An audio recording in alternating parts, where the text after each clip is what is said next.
Online gaming के side effect देर सवेर सामने आ ही जाते हैं, लेकिन नागपुर में इसी ऑनलाइन गेमिंग के चक्कर में दो युवक चोरी की वारदातों को अंजाम देने लगे। इन दोनों आरोपियों में एक विधि संघर्षग्रस्त बालक का भी समावेश है।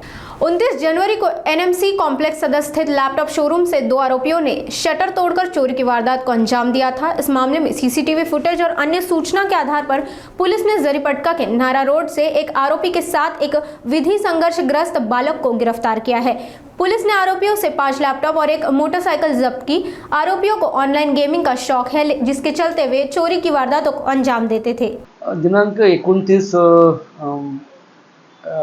रोजी एनएमसी कॉम्प्लेक्स सदर इथे एक मंगतानी यांचं लॅपटॉपचं शोरूम आहे। त्याच्यामध्ये चोरी झाली होती आणि ती चोरीची पद्धती अशी होती की शटरचे लॉक तोडून 2 लोकांनी ते चोरी केली होती।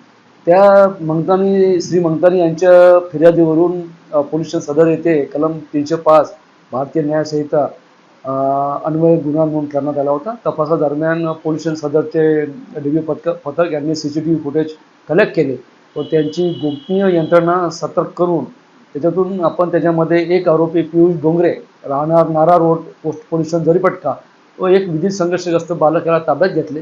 त्यांच्याकडून 5 लॅपटॉप, एक मोटरसायकल असं संपूर्ण मुद्देमाल गुन्ह्यातील हस्तगत करण्यात आलेला आहे।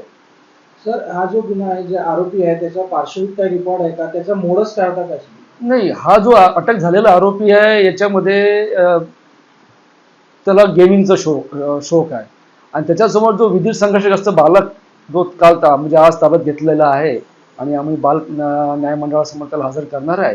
त्याची गुन्हेगारी पार्श्वभूमी होती, त्याबद्दल आपण बाल कल्याण मंडळाला याआधी पण पत्र व्यवहार केलेला आहे। पण हा जो आरोपी आहे पियुष डोंगरे हा नवीनच पहिलाच गुन्हा आहे त्याचा आणि त्याच्यामध्ये एक अजून त्यांनी एक यामा मोटरसायकल चोरली आहे, तो पण गुन्हा डिटेक्ट होईल। त्याबद्दल पोलीस स्टेशन जरीपटका येथे एक गुन्हा नोंद आहे। तर यांना गेम खेळण्याचा शौक होता, त्या याच्यातून त्यांनी ही चोरी केलेली आहे।